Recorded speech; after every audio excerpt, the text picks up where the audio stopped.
Here we go. Number 1. They've given you the focus, which is 2, 1, and it's already been plotted for you. See how they went right 2, up 1? That's your focus, so I'm going to label it F. The directrix is always a line. If it's a line that cuts across the y-axis at -3, then it forms a horizontal line. Because if you're going to just cut across the y-axis at -3, it has to be going horizontal to do that. And then the vertex is at 2, -1, which they already plotted.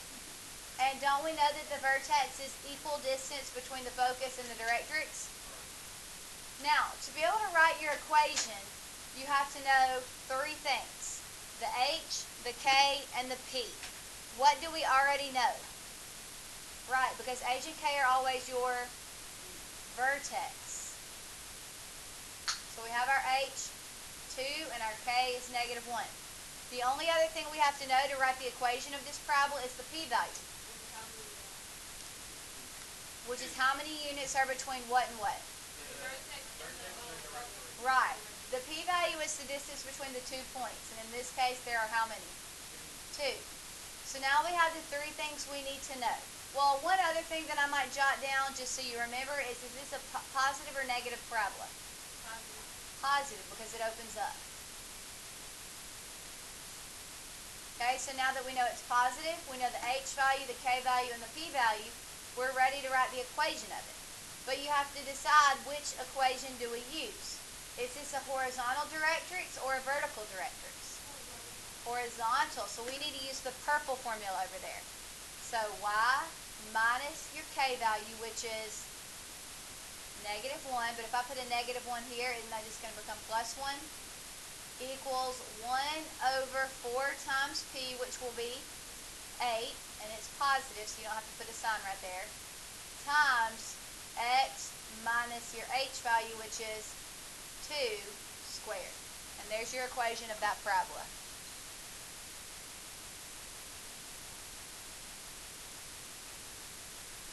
Okay, so let's now look at number 2. They give you a focus, 2, -4, so write 2 down 4. There's your focus. They give you a directrix, which is always a line. If it's y equals, that means it cuts across the y-axis, making it horizontal, and it cuts across it 2, because of y equals 2. And then we know our vertex is always equal distance between those 2 things, so that puts the vertex at 2, -1.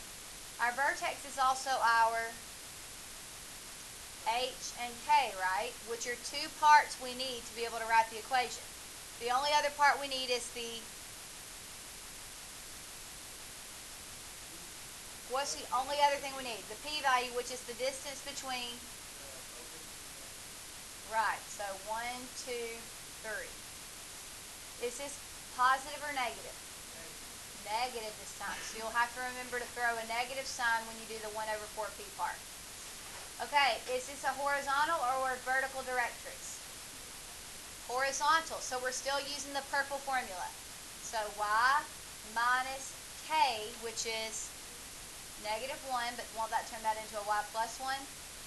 Equals 1/12, because 4 times your p-value of 3 is 12, but it's negative because it opens down.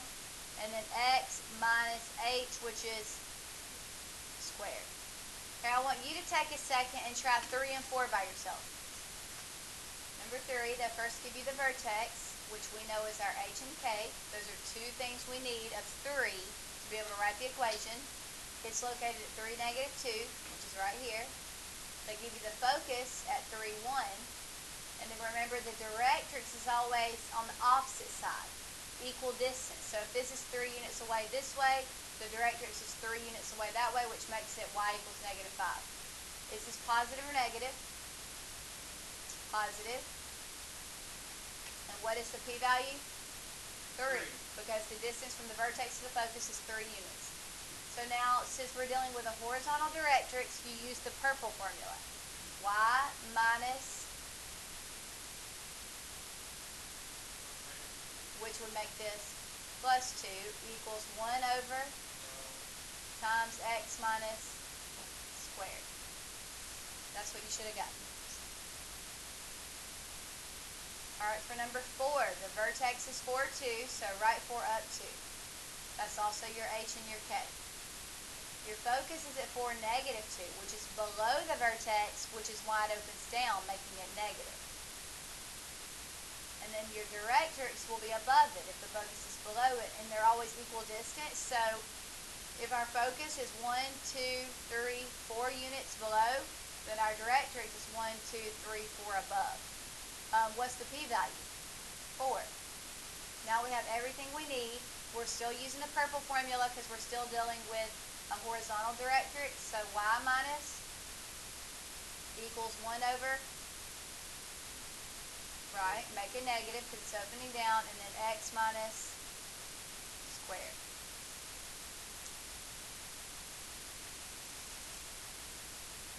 Any questions about those two? Alright, number 5. An arch on a college campus has a parabolic shape as seen in the graph below. It has a height of 15 feet and a width of 12 feet. Which of the following equations could represent this arch? Okay, well, from this picture, what are some things you know about the parabola? It's negative. It will have a horizontal directrix, very good. Any parabola that opens up and down will have a horizontal directrix. The directrix would be up here somewhere and the focus would be down here somewhere. Now, since we know it has a horizontal directrix, don't we know that the equation has to be y minus k first? Well, doesn't that eliminate c? By seeing that it's a negative parabola, what else can you eliminate? B, look. There's no negative on that 1/9, but there is on this 1/9 and that 1/9. So now you just have to decide, is it y plus 15 or y minus 15? Well, isn't this your k value right there? So what is our vertex? Right. So if that's my h and that's my k, when I start to write the formula, wouldn't I write y minus 15? So it's D. Okay, go ahead and flip to the next page.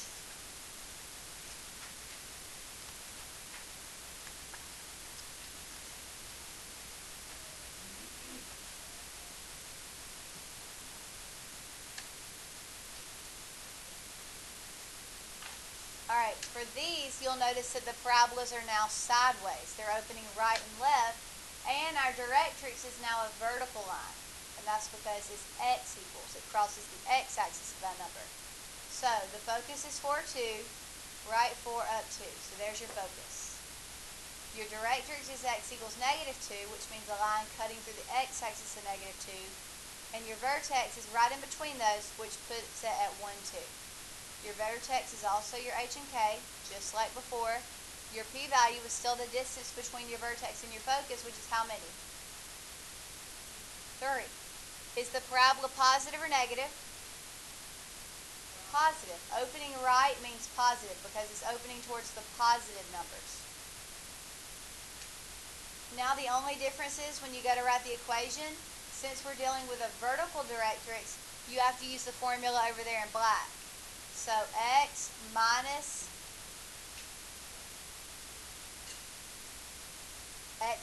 h, so it would be x minus 1 equals 1 over 4p, which would be 12, and then y minus 2 squared.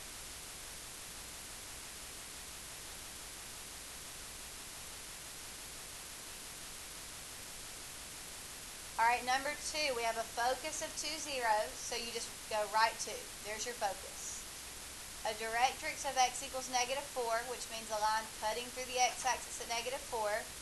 And the vertex is always right in the middle of those, which would place it at -1, 0. Your vertex is also your h and your k, which are two things you need to know to be able to write the equation. The third thing you need to know is the p-value, which in this case is 3. Is this positive or negative? Positive. And now, since we're dealing with a vertical directrix, when we write the equation, we have to use the one in black. So x minus -1, which would turn that into an x plus 1, equals 1 over, and then y minus squared. Now let me show you how you'll see that like on a multiple choice. It'll be x plus 1 equals 1 over 12 y squared. Since it's 0, you just don't write it. You just write y squared.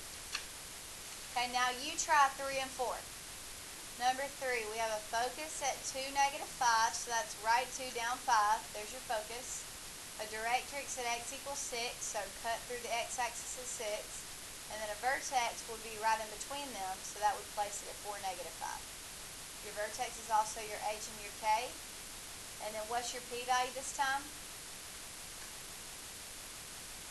2, because the distance between your vertex to your focus is 2 units. Is it positive or negative? Negative, because this time the parabola is opening left. So since we're dealing with a vertical directrix, we have to use the black formula.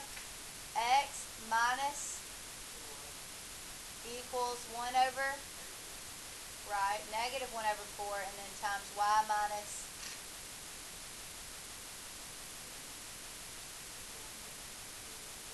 which will become y plus 5. Oh, sorry. Yeah. 1 over 8. Alright, number 4. The focus is at negative 3, 0, which is right there. The vertex is at 0, 0. So your h and your k are both 0. And then your directrix is x equals 3. Is it positive or negative? Negative. What's the p-value? 3. And since it's a vertical directrix, we're using the black formula. X minus equals 1 over, right, it'll be negative, and then it's 12, and then y minus, right. So, technically, this is what you would see as a choice. X, because there's no need to write minus 0, negative 1/12, and then y squared. That's what you would see, because the vertex is 0, 0.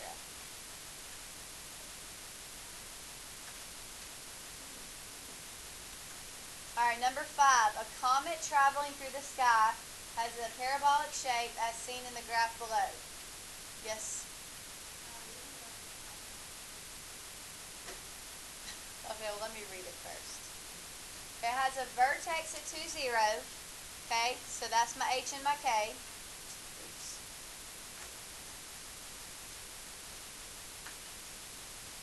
It has we don't really see the p-value because did they label the focus and the directrix? No, but we do know something about the directrix. What kind of directrix will it be? What kind of directrix will it be?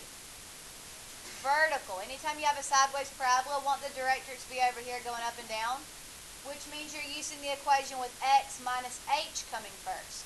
Well look, doesn't that eliminate a and d? Now, is it positive or negative? Negative. So wouldn't that make it c, the negative 1/2? Okay, now what we're going to do is we're going to review circles, which was at the very beginning of the packet, but it's also on the quiz. Okay? So you just need to get out some scratch paper, just somewhere in your packet where you can do this. There's 4 problems, so probably get out scratch paper.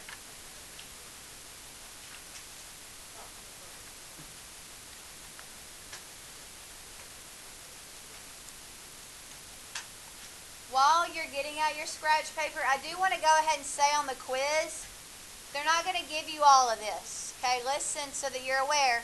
They're not going to draw the parabola and the focus and the directrix for you. The quiz will be more like the questions that were on pages 10 and 13, where they give you 2 of the parts. You have to plot them, draw the third part, which in this case would be the vertex, and then you write the equation. This will be like what the quiz looks like. The only difference is it'll be multiple choice. Okay? So tonight, if you haven't already finished 10 and 13, you need to, because I'll be checking it tomorrow, and it'll be what the quiz problems look like. Yes? Yeah, it was pages 10 and 13, the whole homework. We did 11 and 12 in class. Okay. So now what we're going to do is we're going to review how to write the equation of a circle. Okay. Use the information provided to write the standard form equation of each circle. Now, on the board over there, the equation of the circle is the red one. Okay, see the red equation over there? That's the equation of a circle. What do you know about the center? What are these? Point. Well, the center is a point, but the center is, well, normally, yes, a point is X and Y, but the center of the circle is known as your H and your K. And then, of course, your radius is your R value. So now you just plug them in where they go. So X minus H, which would be negative 12. Well, a negative 12 will make that plus 12. And then square it. Plus Y minus K squared equals R squared, which would become 16. There's like one question on the quiz like that where they give you the center and radius and you have to pick the correct equation. Yes, those will all be on the board. Yeah. There's a quiz tomorrow.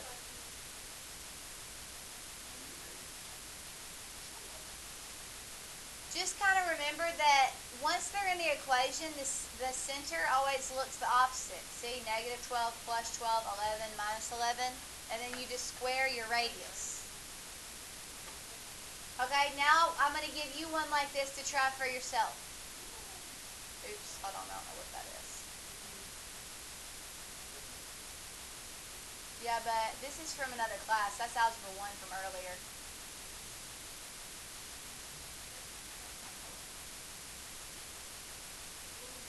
Okay, we need to go over it because we still haven't got to the hardest part.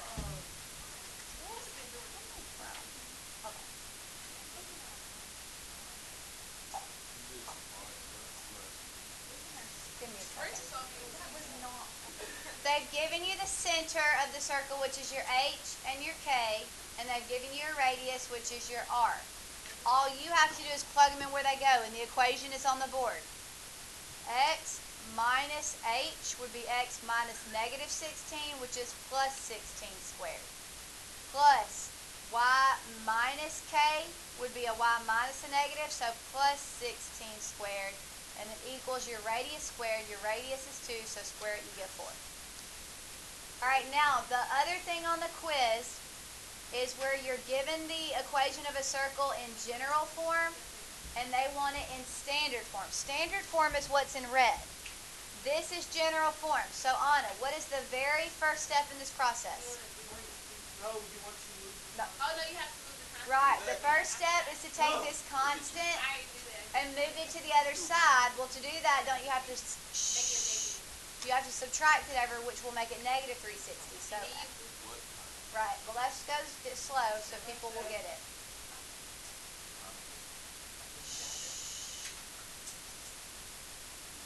Okay, so that's step 1. Move the constant to the other side. Step 2 is group the letters together. Like put the X's side by side and put the Y's side by side. Okay, what's the next step? You make your blanks. We're completing the square. So, see how you have like your X squared plus your BX. You have your square term, you have your linear term, but you do not have your constant. You don't have your number down here without a variable. So you put a blank for it. And then you do the same thing for the Y's. You have your Y squared, and you have your Y to the first, but you don't have your constant value. So you put a blank for it. And then since we put blanks on that side, you add the same amount of blanks to this side. Right. To fill in the blanks, you use the formula b over 2 squared, which is in green. Well, for the x trinomial, what is the b value? 30 divided by 2 is 15. 15 squared is 225.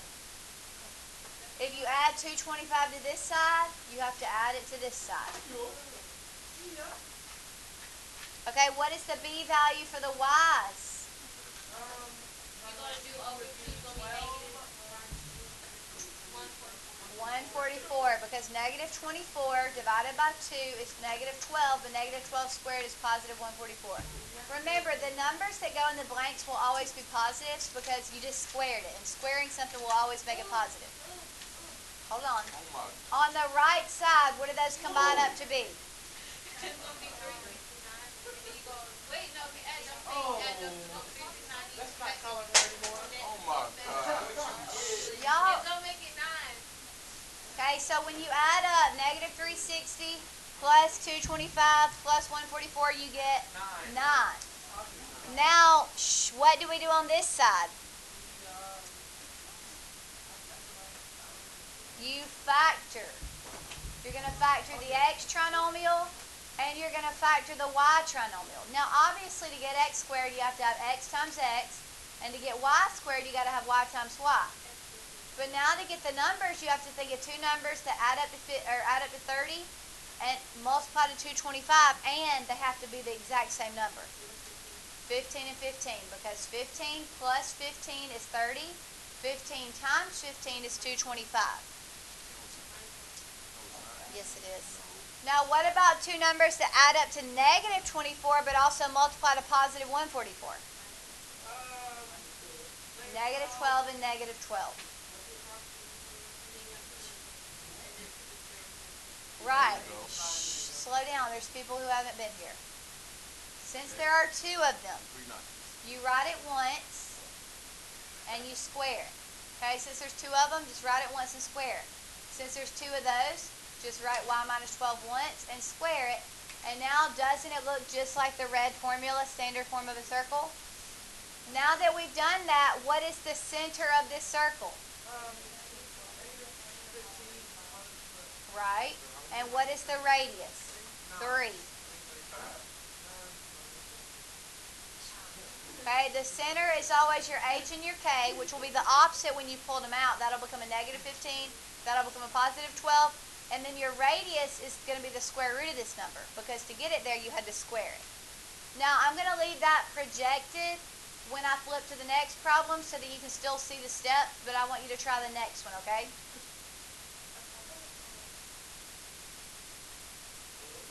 Try a different one? Yeah. Go ahead and try that one. This is the last one. Okay, what do I do first? Subtract this 396 to the other side. So that will become x squared plus y squared plus 24x minus 32y equals negative 396. Then what's step 2? Group. Put the x's beside each other and put the y's beside each other. Then what do I do? Put the blanks. Okay, we're looking for the constant value of each of these trinomials. Pay attention, we're almost done. How do I fill in those spaces? Correct. What is the b for the x trinomial? 24 divided by 2? Squared? Right, and you add that to both sides. What you do to one side, you have to do to the other. What is the b value for the y trinomial? And what's negative 32 divided by 2? And what's 16 squared? Okay, so now on this side, I'm going to factor each of these by looking for the numbers that add to give you the middle, multiply to give you the last. On this side, I'm just going to add these up. What does that become? 4. Okay, what numbers over here multiply to 144 and add to 24? Right, and they have to match, because in the next step, you're going to write it once. And if it didn't match, you wouldn't be able to write it like that. What numbers add up to negative 32 and multiply to 256? Right, and they have to match so that in the next step, you can write it once, so that it ends up looking like the standard form equation of a circle. Now that we have that, we're able to identify the center and the radius. What is the center? Right, negative 12, positive 16, and what's the radius? 2, because the square root of 4 is 2. Now, remember, on the quiz, you'll have to do that once or twice. I can't remember. You'll have to just write it from Here, probably only one time, there'll only be one of those, and then the rest of it will be parabolas. If you don't understand, you really need to watch videos tonight or get help from somebody.